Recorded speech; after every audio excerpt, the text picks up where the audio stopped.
I can tell you exactly what the Fed's going to do, and you can do this at home. So if listeners want to take notes, it's really easy. First of all, what is the problem the Fed's trying to solve? What is their solution? And then what are the exceptions to that so that we can have a complete predictive analytic model? The problem they're trying to solve is the following. We know from a long series of experiences, 30 or more business cycles since the end of World War II, that when the U.S. is in a recession, you have to cut interest rates 3 to 4% to get the U.S. out of a recession. You need 300 to 400 basis points of cuts to get the U.S. It's like a plane heading for the ground. How do you pull it out of a nosedive and get it back up in the sky? The answer is 300 basis points of cuts. How do you cut interest rates 300 basis points when you're only at 75 basis points? The answer is you can't. And forget about negative rates. The evidence is now pretty good that negative rates do not work. In other words, negative rates are not more of the same.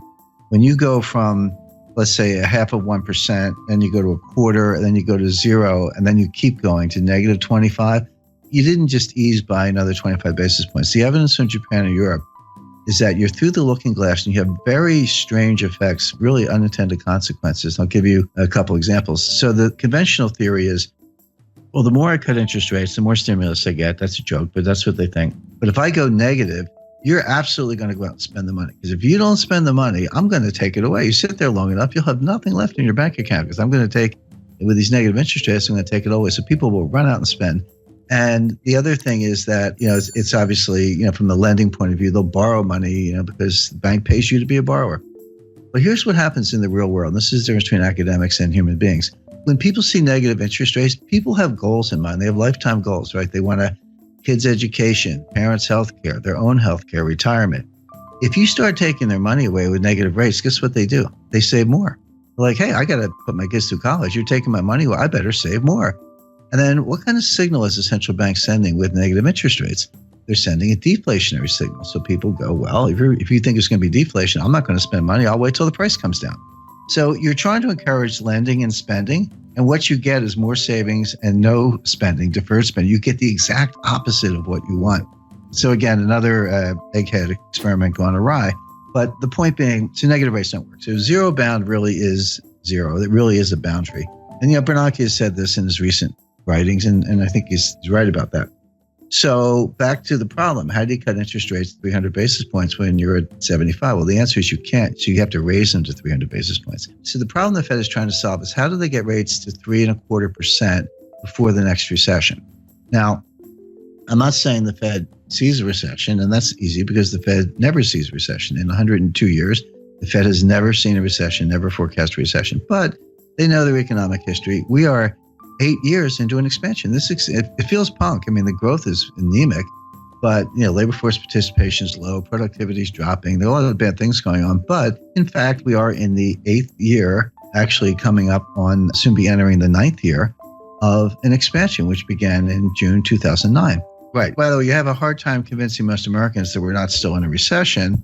Depressions are different than recessions. The technical definition of a recession is 2 consecutive quarters of declining GDP with rising unemployment, a couple other bells and whistles, little subjective factors, but that's basically it. So people, when you say depression, they're like, depression sounds worse than a recession. And if recession is 2 quarters of declining GDP, then a depression must be like 10 quarters of declining GDP because it's got to be worse. But that's not the definition. The definition of a depression, you can have growth in a depression, but it's below trend growth. In other words, if trend is 3.5, and you're actually banging out 1.5, 2, that gap between, let's say, 1.5 and 3.5% growth, that's depressed growth. It's an output gap. It compounds over time, and you never get it back. We are losing trillions of dollars of wealth. We are impoverishing future generations on a relative basis because of our inability to get back to trend growth. So the reason American people feel this and don't listen to the economists, and they're right, is because we're in a depression. So leaving that aside, the Fed at least understands the business cycle and the fact that the next recession, they say they don't die of old age, but they do die, and we're getting close to the next one. So they are in a desperate race to get rates up to 3.5% before the next recession hits so they can cut them to get out of the recession.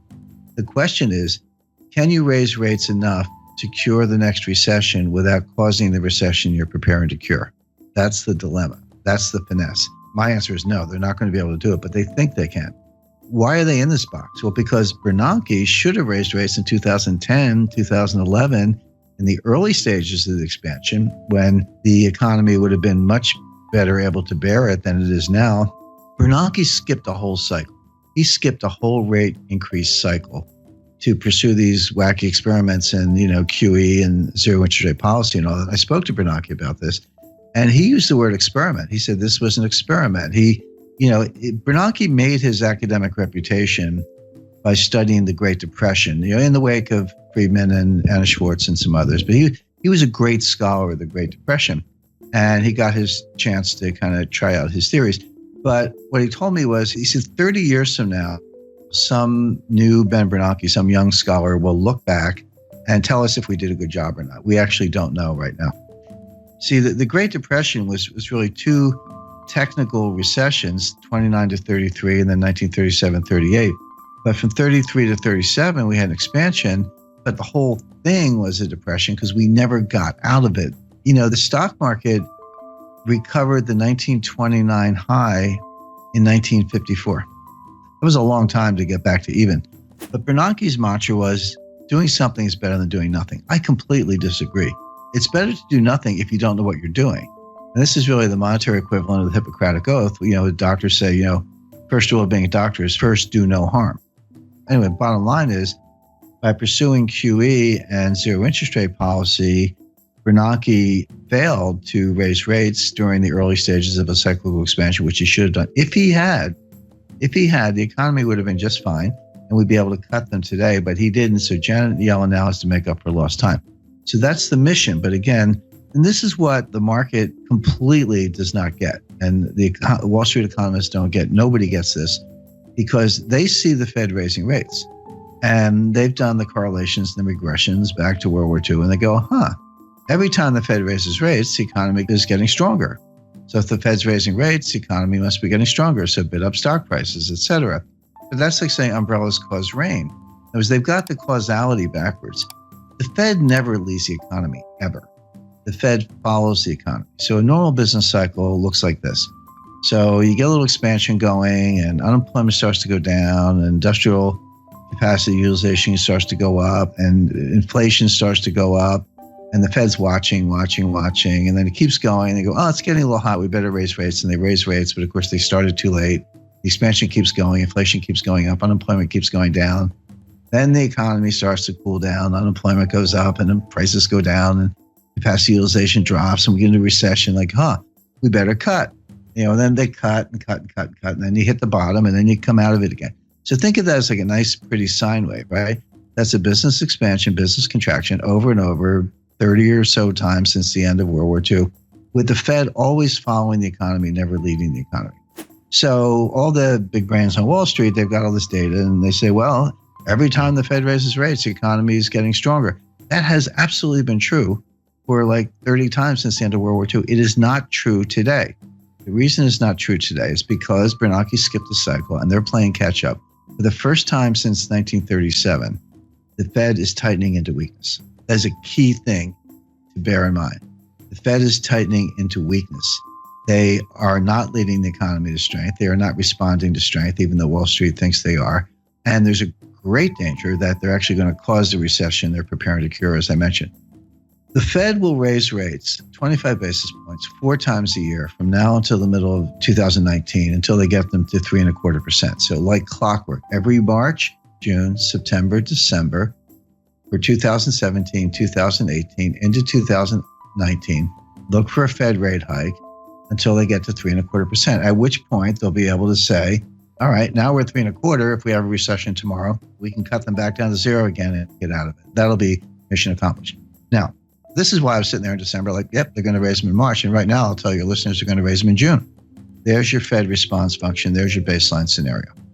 What are the exceptions to Fed rate hike? Under what conditions will they not raise rates? Because everything I just described to you, they've had in mind since March 2015, when Yellen took patience out of the statement. That was the end of forward guidance. And by the way, if you go back to 2015, I said they're not going to raise rates all year, and they weren't going to do the liftoff that people were looking for in March, June, September. And they didn't lift off in September because the Chinese rate exchange devaluation, the stock market fell out of bed August 2015. Finally, they raised them in December 2015. And Wall Street was ready for March. I said, no. In June, no. September, no. It wasn't until December 2016 that they raised them the second time. So obviously, there are conditions under which they don't raise rates, notwithstanding